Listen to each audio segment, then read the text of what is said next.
Halo pemirsa, senang sekali saya Valeska Raya bisa menemani Anda dalam program Kabar Terkini. Informasi ini yang hadir di setiap hari Senin hingga Minggu. Selama 30 menit ke depan, tim redaksi kami telah menyiapkan rangkaian ragam berita dari peristiwa, politik, ekonomi, sosial budaya, hingga kuliner. Dan inilah informasi selengkapnya. Berita pertama datang dari Magelang, Jawa Tengah. Personil Satgas TMMD Kodim 0705 Magelang bersama warga dusun Denokan dan Bentrokan Desa Wonolelo, Kecamatan Sawangan ini nampak kompak dan penuh semangat membangun jalan. Meski suasana puasa, mereka tetap bekerja keras bahu-membahu menyelesaikan pembangunan jalan satu-satunya yang menuju kedua dusun tersebut. Personil Satgas TMMD Kodim 0705 Magelang bersama warga Dusun Denokan dan Bentrokan, Desa Wololelo, Kecamatan Sawangan ini nampak kompak dan penuh semangat membangun jalan. Meski suasana puasa, mereka tetap bekerja keras bahu-membahu menyelesaikan pembangunan jalan yang satu-satunya menuju kedua dusun tersebut. Jalan sepanjang 1.600 meter dengan lebar 3 meter ini dibangun dengan sistem cor blok setebal 0,12 meter. Dusun Denokan dan Bentrokan merupakan salah satu dusun tertinggi lereng Merbabu di wilayah Desa Wonolelo, Kecamatan Sawangan, Kabupaten Magelang. Dusun ini menjadi salah satu sasaran program Tentara Manunggal Membangun Desa TMMD ke-123 Kodim 0705 Magelang. Nah, TMMD sekarang ini lokasi berada di wilayah Desa Wonolelo, Kecamatan Sawangan, Kabupaten Magelang. Tantangan yang saat ini dihadapi adalah kondisi jalannya sudah rusak, kemudian tanjakannya cukup terjal dan tinggi, kemudian jalan itu adalah satu-satunya jalan bagi warga dusun Denokan, Bentrokan maupun Tempel wilayah Boyolali yang mereka bisa lalui. Nah, masyarakatnya sudah berharap sekitar 10-15 tahun yang lalu pembangunan belum terlaksana. Dengan adanya pembangunan ini masyarakat masih pasti sangat senang, sangat harapannya bisa terwujud dengan program TMMD. Pembangunan jalan ini disambut baik oleh warga karena merupakan satu-satunya jalan menuju Dusun Denokan dan Bentrokan yang selama ini rusak parah. Sudah lama warga mendambakan pembangunan jalan, baru kali ini harapan warga terrealisasi. Gimana keinginan masyarakat sejak kapan? Karena secara keinginan untuk pembangunan warga bangunan jalan yang ada di ruas jalan menuju ke Bentrokan sama Denokan sama Tempel yang meliputi Boyolali juga. Ini sudah lama dibangun, kalau tidak salah 2011-2012. Kan sudah hampir 5 tahunan ke belakang ini sudah rusak. Harapan warga sih maunya dibangun, mau dirapat beton kayak gitu. Tapi dari warga sendiri nggak tahu kapan terlaksananya. Tapi ini alhamdulillah sekali warga bersyukur Pak, ini ada program TMMD dari TNI. Jadi terlaksana dan warga pun sama sekali tidak mengira akan terjadi di dusun kami, khususnya di dusun Bentrokan di Wonolelo. Berarti TMMD ini menurut Bapak gimana? Sangat luar biasa. Luar biasa mungkin dari kalau orang kampung menyebutnya serawungnya juga bagus, semana, terus waktu bekerja juga giat, bahkan melebihi dari warga masyarakat sendiri. Nah, kami mengucapkan banyak terima kasih sekali kepada Bapak-Bapak TNI bisa terwujudnya kegiatan TMMD khususnya untuk rabat jalan atau mungkin rabat beton yang menuju ke dusun kami. Kesannya gimana dengan adanya tentara masuk desa ini? Senang Mas, senang. Karena bisa membantu jadi ya sangat membantu warga desa setempat. Jadi bisa tidak jalan kaki lagi karena jalannya sudah bagus ya? Iya, bagus. Selain pembangunan jalan, pada TMMD ini Kodim 0705 Magelang juga membangun talut di Dusun Wonodadi dan Dusun Batur sepanjang 8 meter dan di Dusun Windu Sajan sepanjang 12 meter. Program yang lain berupa perbaikan rumah tidak layak huni sebanyak 15 unit, pembangunan sumur bor 2 unit, pembangunan saluran drainase, pipa nisadi air bersih, dan penanaman pohon 1000 batang. Dari Magelang, Jawa Tengah, Nurul Abadi, E-Channel TV.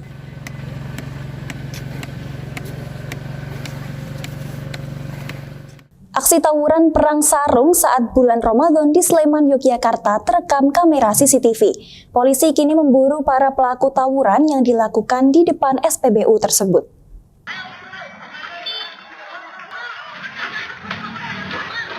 Inilah rekaman kamera CCTV yang memperlihatkan aksi tawuran di depan SPBU Pokoh Umbul Martani, Ngemplak, Sleman pada Rabu pagi. Dua kelompok remaja terlibat saling serang menggunakan sarung yang telah dimodifikasi. Beberapa saat kemudian, para pelaku kabur menggunakan sepeda motor karena dibubarkan warga. Polsek Ngemplak, Sleman saat ini masih menyelidiki kasus tersebut dengan meminta keterangan para saksi. Polisi juga mengecek ke rumah sakit apakah ada korban yang dirawat atau tidak. Petugas masih memburu para pelaku tawuran yang videonya sempat viral di media sosial. Terkait kejadian viral ini, kami dari Polsek Ngemplak bahwa benar terjadi sesuai dengan apa yang diunggah di Merapi Undercover. Kami dari petugas Polsek Ngemplak melakukan penyelidikan, kemudian mencari saksi-saksi di TKP. Untuk perkembangan nanti kami kabarkan kembali. Terima kasih. Kejadian viralnya itu di mana, Pak? Dan apa? Tepatnya di depan SPBU Pokoh Umbul Martani, Ngemplak, Sleman. Diduga ada keributan. Namun demikian untuk pelaku maupun korbannya kami sedang melakukan penyelidikan. Sementara kami di rumah sakit mengproses apakah ada korban-korban akibat dari peristiwa tersebut. Terima kasih. Polisi mengimbau orang tua turut mengawasi anak-anaknya saat keluar rumah agar tidak terlibat dalam aksi tawuran terutama di bulan Ramadan. Demikian laporan e-Channel TV dari Sleman, Yogyakarta.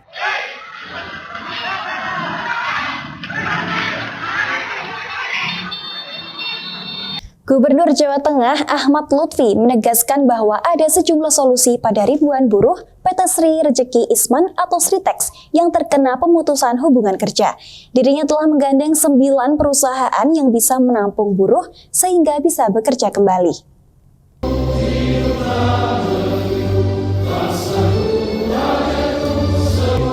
Gubernur Jawa Tengah Ahmad Lutfi memberikan sejumlah solusi pada ribuan buruh PT Sri Rejeki Isman atau Sritex yang terkena pemutusan hubungan kerja. Ia telah menggandeng 9 perusahaan yang bisa menampung buruh sehingga bisa bekerja kembali. Hal tersebut disampaikan Gubernur Jawa Tengah Ahmad Lutfi usai rapat pengarahan pada semua pimpinan OPD organisasi perangkat daerah di Gedung Gradika Bakti Praja Pemprov Jateng, Senin 3 Maret 2025. Ahmad Lutfi menegaskan Pemprov Jateng sifatnya sebatas membantu agar tak terjadi gejolak sosial akibat PHK tersebut. Sebagai langkah awal, Dinas Tenaga Kerja Provinsi Jawa Tengah telah berkoordinasi dengan BPJS dan Pemkab Sukoharjo. Pihaknya berharap jaminan hari tua dan jaminan pemutusan kerja ini bisa dibayarkan sebelum Lebaran. Dia juga telah memerintahkan Dinas Tenaga Kerja Jawa Tengah untuk berkoordinasi. Pihaknya juga telah menggandeng 9 perusahaan yang bergerak di berbagai sektor seperti garmen, sepatu, dan rokok untuk bisa menampung buruh Sritex yang di PHK dengan catatan memenuhi syarat. Salah satu syarat yang diminta oleh perusahaan tersebut adalah usia tidak lebih dari 45 tahun dan bisa menyesuaikan diri dengan tugas kinerja yang diberikan ke depannya. Sementara itu, bagi buruh Sritex yang tak ingin bekerja lagi namun memilih berwirausaha, maka Pemprov Jateng juga memfasilitasinya. Mereka akan diberikan pelatihan sesuai melalui Balai Latihan Kerja milik Pemprov Jateng. Sifatnya membantu ya, kita bantu agar tidak terjadi impact sosial. Jadi dampak sosial Sritex ini harus kita bantu betul, terutama yang lebih cepat ini adalah Kepala Dinas Tenaga Kerja kita kan sudah ke Jakarta agar haknya mereka terpenuhi, terutama jaminan hari tua, kemudian jaminan putusan kerja kita maksimalkan, kita upayakan harus segera bisa dibayarkan sebelum Lebaran. Tapi kita upayakan, kan kewajibannya BPJS Jakarta bukan kita membantu. Kemudian yang kedua, kita upayakan mereka untuk bekerja kembali dengan merangkul ada 9 perusahaan. Ada perusahaan garmen, ada perusahaan sepatu, HR, rokok, dan nanti HRD-nya akan kita rapat dengan dinas kita agar mereka bisa ditampung. Kemarin informasi awal baru dia menyanggupi kalau yang penting usianya tidak lebih dari 45. Terus bagi mereka yang tidak kerja atau pengen wirausaha, kita sudah koordinasi sama Depnaker untuk apa? Untuk menciptakan BLK. Jadi BLK-nya sudah ada, tinggal programnya dari Depnaker nanti kita sosialisasikan. Mereka yang punya wirausaha kita masukkan ke situ untuk bisa berwirausaha. Ahmad Lutfi juga mengupayakan agar buruh menerima tunjangan hari raya serta pesangon sesuai dengan haknya. Des Tenaga telah koordinasi dengan kurator yang saat ini masih terus mendata aset milik PT Sritek. Selain komunikasi dengan kurator, Pemprov Jateng juga koordinasi dengan Pemkab Sukoharjo. Yofi Nugroho, Semarang, Jawa Tengah. Muhammadiyah menggugah kesadaran bangsa tentang pentingnya kedaulatan pangan melalui sinau bareng Kiai Kanjeng yang bertempat di Sportorium Universitas Muhammadiyah Yogyakarta. Acara kolaboratif ini dikemas secara unik dengan menyisipkan pertunjukan kesenian musik serta pembacaan puisi yang menyentil pemerintah.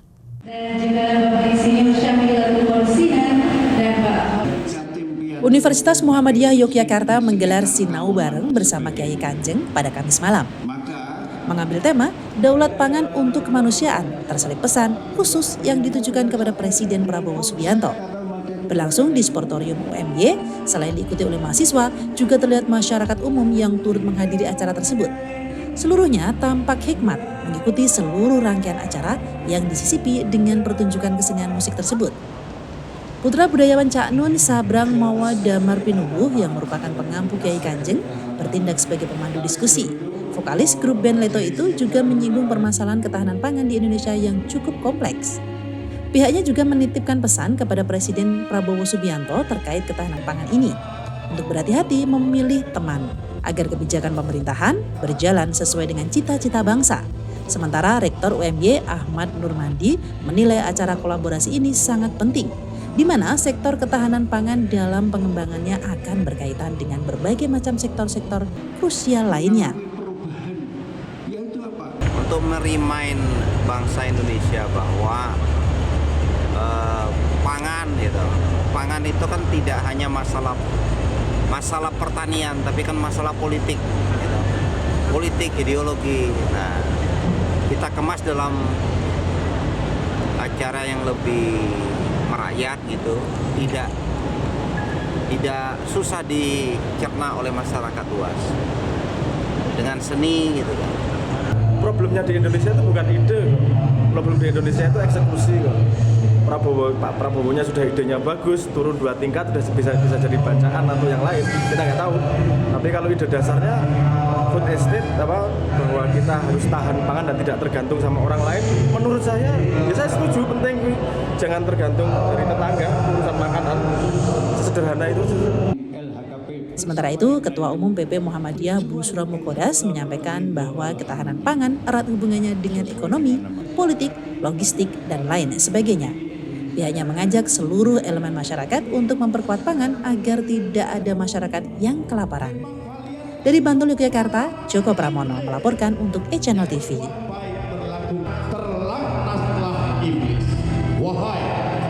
Hampir setiap bulan Ramadan, Masjid Jami Pekojan di Kota Semarang menyediakan ratusan mangkok bubur India untuk menu berbuka puasa.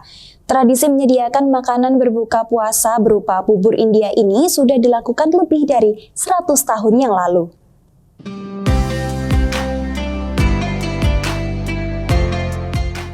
Masjid Jami Pekojan yang berada di Jalan Petolongan ini dikenal sebagai salah satu masjid tua yang ada di Kota Semarang.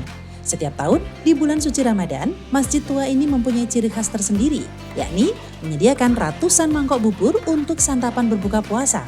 Bubur tersebut dikenal dengan nama bubur India. Bubur India ini tersaji berkat olahan para pengurus masjid Jami Pekojan. Seusai salat zuhur, para pengurus masjid terlihat sibuk menyiapkan masakan bubur India di samping masjid.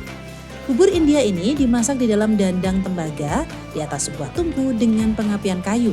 Pembuatan bubur India ini tak berbeda jauh dengan bubur pada biasanya. Hanya saja bumbu rempah-rempah seperti jahe, serai, dan kayu manis, serta sayuran wortel dan santan yang dicampur menjadi satu ke dalam bubur membuat rasa bubur ini menjadi lebih gurih. Setiap Ramadan, Masjid Pekojan bisa menyediakan 200 mangkok bubur India untuk jamaah serta warga sekitar masjid. Bubur India memiliki lauk atau topping berbeda setiap harinya. Meski lauk tak selalu sama, cita rasa dari buburnya sendiri masih sangat terasa. Bubur India sudah ada sejak 100 tahun lebih. Awalnya di daerah Pekalongan menjadi persinggahan pedagang dari Gujarat, India, dan Pakistan untuk memfasilitasi tempat ibadah bagi para pedagang. Maka dibangun masjid yang kini dikenal sebagai Masjid Jami Pekojan. Kala itu saat Ramadan, para musafir sering berbuka di masjid yang dibangun para pedagang. Kebanyakan membawa bubur hingga akhirnya menjadi tradisi berbuka dengan bubur. Ya biasa seperti biasa tahun-tahun kemarin ya menyediakan buka bersama bubur India katanya. Sedianya kalau untuk orang yang berbuka sekitar 200-an, tapi kan warga pada minta untuk separuh yang dibagikan kepada warga. Katanya sih orang Gujarat dulu yang bikin ya, tadi kan sedikit-sedikit terus lama-lama banyak terus dinamakan India. Ya bedanya cuma baunya kan aromanya lain, aromanya sudah beda terus. Mungkin karena bumbu-bumbunya ya, bumbu rempah-rempahnya itu ya Pak. Kayak itu serai, jahe, daun salam, daun pandan, terus kayu manis. Setelah dimasak selama 1,5 jam dengan suhu tinggi, bubur India siap disajikan dengan wadah mangkok plastik. Untuk menambah kenikmatan dalam berbuka, bubur ditambah gulai sapi. Yofi Nugroho, Semarang, Jawa Tengah, e-Channel TV.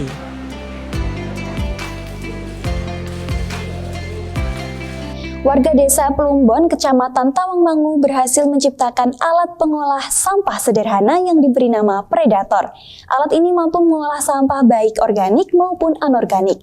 Diharapkan mesin ini dapat mengatasi masalah sampah dengan sistem pembakaran yang minim polusi dan residu.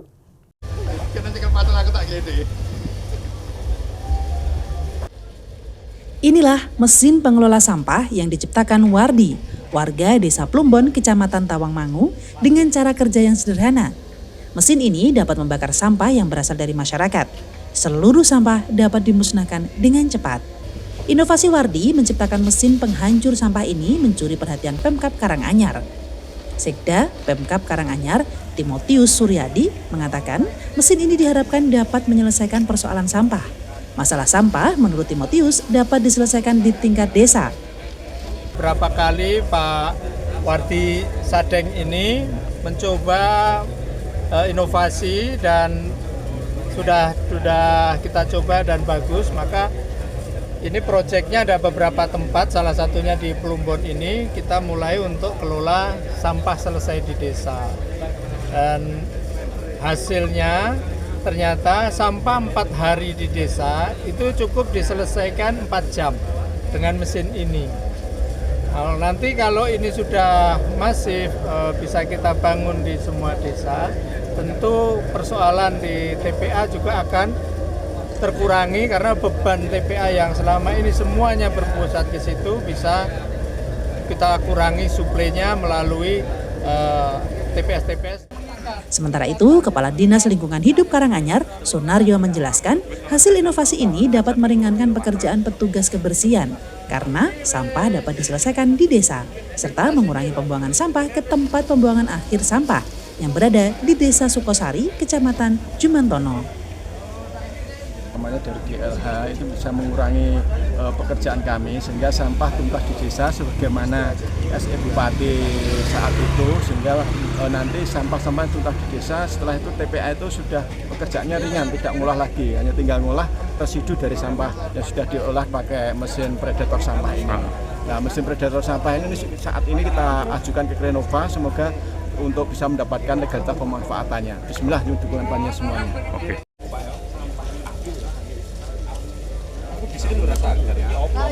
Iwan Iswanda, e-Channel TV, Karanganyar, Jawa Tengah. Untuk meningkatkan perekonomian masyarakat di lereng Gunung Lawu, ada 10.000 tanaman yang siap untuk ditanam. Di antaranya alpukat jumbo dan nangka Vietnam. Penanaman pohon buah ini dilakukan bertujuan untuk konservasi lahan kritis dan lereng Gunung Lawu.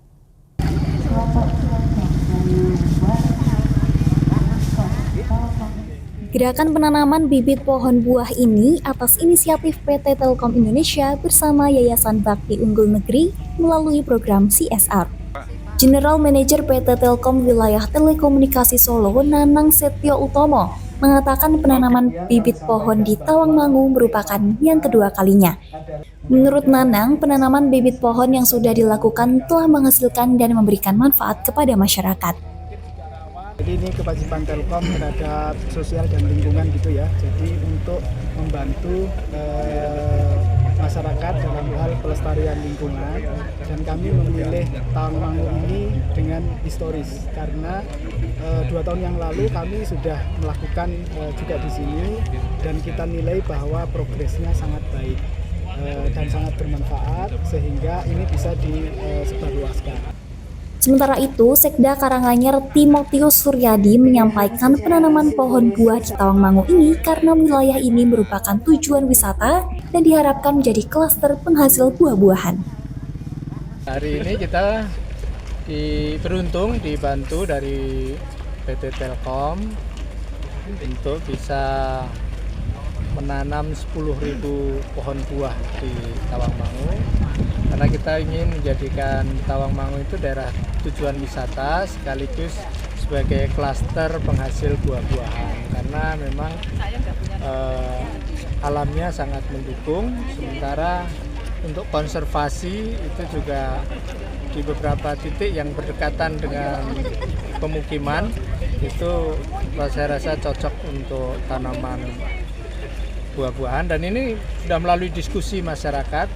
Kita bottom up perencanaannya, ternyata masyarakat secara mayoritas meminta buah itu dan masih relevan untuk kita tanam, maka kita mohon bantuan dari PT Telkom dan ditanggapi dengan positif. Iwan Iswanda, Channel TV, Karanganyar, Jawa Tengah melaporkan. Informasi dari Karanganyar, Jawa Tengah ini menutup perjumpaan kita dalam program Berita Terkini. Saksikan selalu informasi terkini dan terpercaya yang hadir setiap hari dari pagi, siang, hingga malam hanya di Channel TV. Saya Valeska Raya dan tim redaksi yang bertugas mengucapkan terima kasih atas perhatiannya. Sampai jumpa dan tetap semangat!